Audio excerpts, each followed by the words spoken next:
Well, hello there, everyone. How you doing out there? I used to say sometimes Maske's World, but you're not Maske's World. You're just watching Maskey Finance's channel. Thank you so much for watching. Yep, I'm Maskey Finance. I'm coming to you now from south of the border from the United States. I'm down in the country of Panama. Hopefully, y'all doing well. It's Wednesday, October the 25th. In the year 2023. My goodness, time flies by. Anyway, this video is in response to a video I watched from Far We Go. It's another YouTube channel. That couple is, they're based in Canada right now, and they're counting down to their day of financial independence. And if you watch their channel, they make, I think, weekly videos. I'm not an expert on their channel. I do watch a lot of their videos, but I haven't watched every single one, but I do subscribe to it. They do make weekly or monthly videos on their net worth, calculating their net worth. They explain it all, and they talk about their plans of what they plan to do once they become financially independent, which is similar to what I'm doing, but yet different. They do plan, I believe, to sell what they have and to venture forth into the world out on an adventure. Okay? So that being said, I am Maskey Finance. I am not a CPA. I'm not a lawyer. I'm not a financial advisor. And also, I'm not a doctor. I'm not a nutritionist because sometimes I talk on medical stuff or health stuff. Okay? I may not mention that in this video though. All right. Sorry about the lighting. I don't think it's any better than it was last time. I've been busy here. I'm still getting settled into Panama. And if you look up Panama right now online, there is some turmoil going on. There's some protesting going on. I won't get into political stuff. I don't like to get into political stuff in the U.S. I don't like to get into political stuff in Panama. But it comes down to, in a nutshell, there's a copper mine in Panama, a very large copper mine.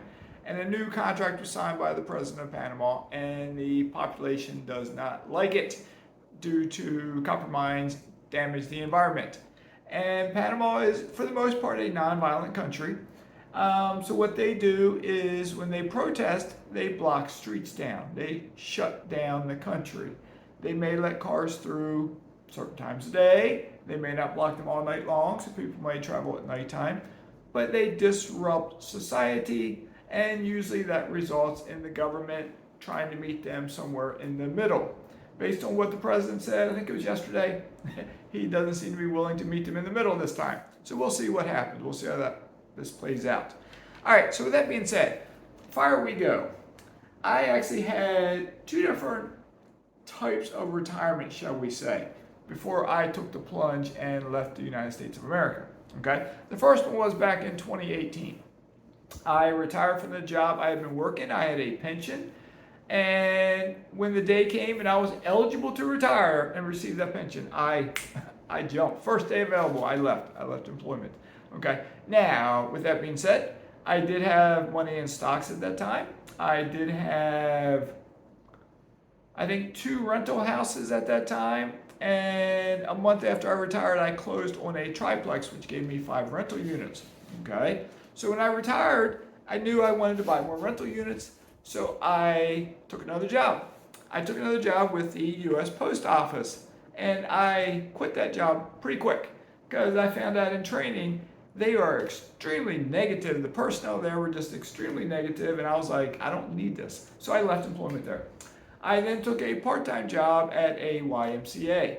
I worked the front desk. I enjoyed it. I would chit-chat with people coming in, members. I was a member of the YMCA myself, so I worked out there. And it was fun. It was enjoyable. So that was in 2018. I worked that job often. I became full-time for a little bit because they wanted me full-time. Then I backed it back down to part-time. And I worked it until 2021. Okay? And starting in about 2015, 2016, I started taking vacations in the South. I went to Charleston, South Carolina. I went to Savannah, Georgia. I went to Pensacola, Florida. I went to Southwest Florida. Went to the country of Panama, and I was searching for, with the missus, a possible retirement location. So in 2019, I had taken a vacation in Southwest Florida, we both said this is our area we want to move to. So in 2019, I think it was maybe it was in 2020. In 2020, I sat down one day and I was like, what am I doing? What am I doing? I've talked about early retirement for decades now, And yet I'm still living in this same house that I said I need to move out of, in the same area that I want to move out of. If I'm going to move, I need to do it now before I get too much older. Okay? So I then wrote down, this is in 2020, I wrote down a 2-year plan. I knew what housing costs were in Southwest Florida. They were more expensive than where I was in Virginia. I was making guesstimates at what my health insurance would cost, which is completely subject to change on any given day in the United States. And I was looking into some other stuff. And I wrote down a 2-year plan of how I could swing it financially. As 2019 and 2020, as they progressed, by the time December of 2020 came about, I had gone from 0 rentals in the start of 2017 to having 25 rental units at the end of 2020. And I ran the numbers and I was like, I think I'm financially independent now. I think I can swing it. I talked to bankers. They told me I could qualify for a mortgage for a house in Southwest Florida, not even counting selling my house in Virginia. So we did put the house in Virginia on the market. It took a while to sell because we had to rehab that house. So this was the first big move after my retirement in 2018. In 2021, we started looking at selling our house in Virginia, rehabbing it, and in March of 2021, I moved to Southwest Florida. The missus was still in Virginia because we were trying to get the house rehabbed. We found a good house in Florida that was a good deal, so we qualified for the mortgage and moved there. I moved there first.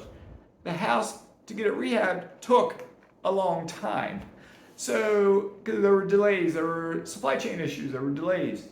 So when we finally got it rehabbed, finally went on the market, it finally sold. It was 6 months later, by the time it sold, September. So I flew back up there to Virginia from Florida, signed the paperwork, got the missus' car, and we drove down to Florida. All right. Within 2 years of staying in Florida, 2.5 years, we decided we had a hurricane come through that hit us smack dab, Hurricane Ian. Didn't flood our house, but it flooded a lot of houses in that area. It devastated the beaches. It destroyed a lot of stuff. And it got me thinking, do I want to stay somewhere on any given day, any given year? My house may get flooded. So I decided, I was like, wait a second, Mazske, what are you doing? I've always talked about moving to the country of Panama. So I decided, let's move to Panama. Now, when we were in Virginia, we sold a lot of our stuff, including our house, not our cars. When we moved to Florida then, we brought some personal stuff down there, not furniture. We sold our furniture in Virginia. So our house had furniture in it that we bought in Florida. But we bought a lot of stuff down there. All my books, I had books and books and books, hundreds of books, and other stuff. But then when we decided to move to Panama, we put our house on the market in Florida, and this was in 2023. Markets were slowing down, prices were coming down, and our house lingered and did not sell for 6 months. During that 6 months, I met a person who was going to become my property manager for an Airbnb. So we decided, since the house was not selling, we would turn it into an Airbnb. That house, he wanted to, put in quotes, modernize it, make it a luxurious type house. Because if you see my videos when I was there, it has a swimming pool. I built a 2-level dock with a tiki hut. It's on the water. I have a boat lift on a Gulf access canal. It's a big house, high ceilings. It's a nice house. Okay, so it is pretty much done, the rehab, as I speak. Okay, when I finish this video, I do need to upload this and then send some money that way to help start paying him off completely for the rehab. All right, and then it can go live hopefully by this weekend on Airbnb. Hopefully him and I will make a video showing the house too. So anyway, moving to Panama was different. This is far we go. Hopefully you're still listening. This is where it was different. Because now not only did we sell more stuff, we sold basically every single thing we owned. Okay, we still had our house in Florida, but we sold all the furniture inside of it. We sold almost all of our personal items. We came to Panama, we carried with us 6 suitcases. We carried a small suitcase, the kind you can legally put in the overhead compartment on an airplane. We carried a medium suitcase. We carried a large suitcase. Okay, we flew on Copa Airlines. We checked all 6 bags. Copa, we flew first class because we're leaving the country, we're flying first class. And so we didn't pay any extra fees for the luggage at all because they include that. If you're first class, you get free luggage. and we flew down here. When we did this, a couple things to think about. If I were we go, hopefully you're still listening, and anyone out there who plans early retirement and plans to move, things to think about. As of yet, Mazske does not have health insurance here in Panama. The missus doesn't either. We plan to get it, but there are a lot of expats in Panama who go without health insurance because medical care by and large is very, very cheap, especially compared to the US or compared to Canada. Okay, but if you have a major car accident, you get hurt really bad, you need health insurance, just like you do in the States, because the bills can rack up big time. Okay, so that's something I need to get real soon, and it's much cheaper than in the U.S. So I'll get that pretty soon. Okay, something else you got to worry about, not worry about, something else you got to deal with when you leave your home country is immigration. Okay, if I were to go, I think your plan is to hop, skip, and jump around to different countries. Okay. So if that's the case, you need to look at the immigration laws in the variety of different countries. Most countries have certain stipulations of how long you can stay, unless you become like a permanent resident or get some sort of residency, whatever they call it, okay?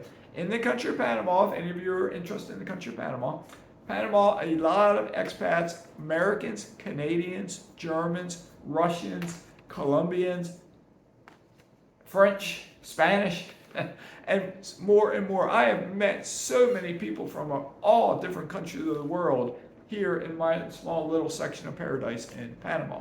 Okay, but I had to go through immigration. I got what's called a pensionado visa. I have a pension. I have guaranteed income. I qualified for that kind of visa. My spouse is from the country of Panama, so she's already a Panamanian citizen. Plus, she's a U.S. citizen. Okay, but I got my permanent residency here in Panama. You have to get a lawyer to help you with that. I mean, you have to in Panama. So I got a lawyer. That lawyer and her husband, he's American, he's retired Army. They helped me open a bank account at a Panamanian bank because you got to have money. You need a Panamanian bank wherever you're living at.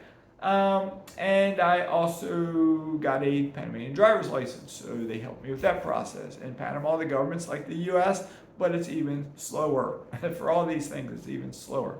So I got all that done. All right. I then also had to find a place to live. I was using Airbnb and got a condo. I wanted to rent a single family home with a swimming pool. Got one right over there, and I'm making this video in my casita. It's like a little house. It's a 1-bedroom with a bathroom casita.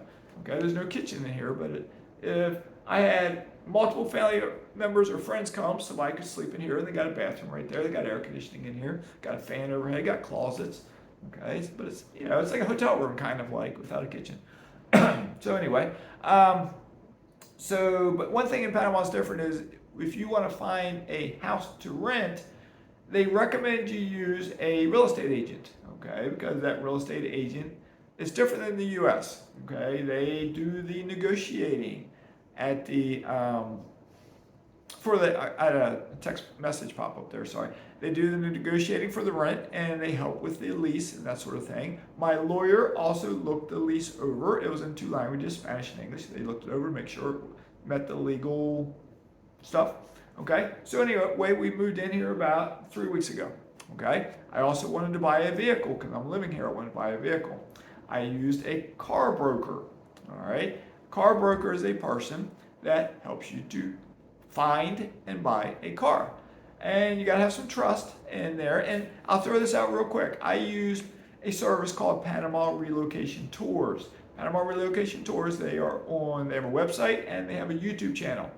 The person in charge of it, I don't work for them. I don't get a commission for them and nothing like that, okay? But the person in charge of it, Jackie Lang, she is a great person. She has helped so many expats with their move to Panama. She gives tours, group tours, individual tours. The missus and I, we took an individual tour of 2 different areas. She also has an online guide you can purchase. We purchased that online guide. In that guide, it has recommendations for a lot of stuff. They vet their recommendations. So if you want to move to Panama, they vet the attorneys, they vet the doctors, the dentists, the real estate brokers, the car brokers. They do all the vetting, okay? So if you decide to use one, they've been vetted. It doesn't mean they're perfect, doesn't mean the person that you hire maybe they're having a bad day, you just don't know. But so far for me, it's worked out perfectly, okay? But here's something hit me the other day, and I was thinking about it yesterday, and something happened this morning made me think about it even more. This morning I was sitting there eating breakfast in my house. I got up at like 5:30 in the morning. It was still dark. Panama is real close to the equator, so the days are approximately 12 hours in length year round. It would be 12 to 12 and a half. It'll fluctuate just a tiny bit, but usually 6:50 in the morning is sunrise, 6:15 in the evening is sunset. Thereabouts. Longest day of the year might be 12 and a half hours, shortest day is around 12. So anyway, so I got up in the dark, I had a cup of coffee. I always drink a cup of water with Himalayan pink salt and lime juice in it, or lemon juice in it. So I drank that cup of water, then I made a pot of Panamanian coffee, which is quite tasty, and had a cup of coffee. Then I made a bowl of oatmeal with my variety of chia seeds, flax seeds, pumpkin seeds, hemp seeds, blueberries, banana, sugar-free soy milk, cinnamon. I think that was it. And almonds, sliced almonds. That was all in there. So I was sitting there eating that when all of a sudden, ka-whack! If you're listening on the earbuds, sorry about that. Right in front of me, my house that I'm in is all windows, basically. Not 100%, but it's almost all windows. And the windows are about 9 feet tall. I measured them. And a bird flew into one. And I heard the noise and I saw the feathers flying, and he landed on our little outdoor couch on our patio. So we had to deal with that, getting him out. But it got me thinking, thought of something yesterday when I was swimming in my pool, which is right there. I can look out and see it. You saw it in my video from the other day, I think. It got me thinking, what if something was to happen to us? In the U.S., I have a lawyer, I had done up LLCs for my rental properties, I had done an estate plan. I'm now in the country of Panama. My estate plan is for the U.S., not for Panama. And here in Panama, people know me. My lawyer knows me. My real estate agent knows me. My car broker knows me. I've met people around here. They know me. But say the missus and I, we flew into a window and we got killed. Who knows how to reach my family? Who knows how to reach you as the viewers? Who knows how to reach my friends in my mastermind group? Who knows how to reach anybody that I know back in the States? Who knows how to reach my Panamanian in-laws? Crickets. I don't think anyone does, per se. I just bebop around, and I just do my own thing. But then it just hit me. It's like, maybe I need to talk to my attorney down here and give them a list of contacts that they can just keep on file somewhere. And if something big did happen, I belong to a Facebook page for Panama Relocation Tours. Somebody would probably post something there about our demise, and the attorney or her husband would see it, and they would know that to take the proper steps. Okay? But far we go. If you're still listening, if you're bebopping around the world, as I said, you're over in Spain, or you're in Brazil, or you're in Portugal, or wherever you're at, if something did happen, yes, when you travel, do you check in with the Canadian embassy because you're in Canada? Do you check in with them? Probably not. So, but there's an airline ticket or a train ticket that shows you were there. But if something happened, can the authorities figure out who your friends and family are? I don't think you two have children. I don't think. I do have 2 kids myself. They're grown. They're in the military. They're in the Coast Guard, so they could be anywhere in the world almost. Okay. So it's something that got me thinking, so I need to take action in that direction because I don't plan for anything to happen. You've heard me say I plan to live to be 110 years old. That's why I exercise, I eat healthy, I swim, I walk on the beach, I eat berries and chia seeds and salads and this and that and this and that. But life happens sometimes. You just don't know what's going to happen. All right, so none of us can predict later today or even tomorrow. We can't predict it. All right. So with that being said, is there anything I'm forgetting? I know I'm forgetting stuff, but with that being said, it's a big move.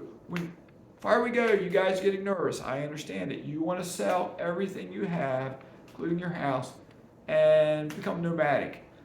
It's a big move, but a lot of people have done it. So even my questions is, people have experienced this, they've answered it, or they figured it out. A lot of people have done it, okay? So it's normal to be nervous. It's normal to wonder, do you have enough investments? Far we go, I know you say on your channel you have dividend paying stocks. Think about real estate. Real estate is an asset. If you rent, if it's a cash performing asset, you rent it and you get rent money in. You get a mortgage. If you're an American, you get a U.S. mortgage. You get a mortgage, and eventually your tenant will pay that mortgage down, and you own that property free and clear, and you're just getting income from it. And if you get a little portfolio to complement your dividend-paying stocks, and you get some physical assets that are, you can touch and feel. You can't see dividends-paying stocks, but you can touch and feel these assets, or you invest. I have alternative investments. I do have, I got to reply to the email. I am considering another investment on a business in Mexico. Something I heard about. So I'll tell you about it in some future video if I decide to pull the trigger on that one. So I'm all about investing. This channel is normally about investing. I talk about a variety of investments. Michael Zuber is famous for saying stay in your own lane, stay focused. I stayed focused. I went 0 to 25 rentals in 4 years. Then I decided to branch out, not just myself and the missus with what we're doing, moving outside the U.S. or even moving inside the U.S. to a different state. I branched out with my investments because I like doing that. I like doing that. So that's just me. I'm me, you're you. For any of you that watch this, you have to make your own path in life. It's your journey. Make it a fun journey. Don't forget to stop and smell the roses. All right? Because life is here to be lived. Tomorrow is not guaranteed. So enjoy yourself, create memories, because odds are tomorrow is going to come and the next day is going to come. Statistically speaking, it's going to come, but you never know. You just don't know. So don't sacrifice everything right now to chase early retirement, especially if you're younger, in your 20s or your 30s or your 40s. And don't just say, I gotta be financially independent and forget about living life. You gotta live life. You can extend financial independence to live life. Far we go, this isn't pertaining to you because you guys have been planning this. You're ready. Trust me, you're ready. All right? I've watched your channel for a year or 2 or 3 now, however long it is, and you're ready. But you're gonna be nervous. If I can help you, let me know. My email is always in the description below. It's mazske.finance. That's my channel at gmail.com. It's always there. If you get to Panama sometime, any of you watch this, if you get to Panama, let me know. We'll meet up for a cup of coffee, but not while there's protests going on. I was just out traveling over the weekend, a couple hours away from here, and we got plans to do some more traveling in country over the next few weeks. But the protests that are going on throughout Panama now, I don't want to get stuck in a traffic jam where I'm just sitting there for hours.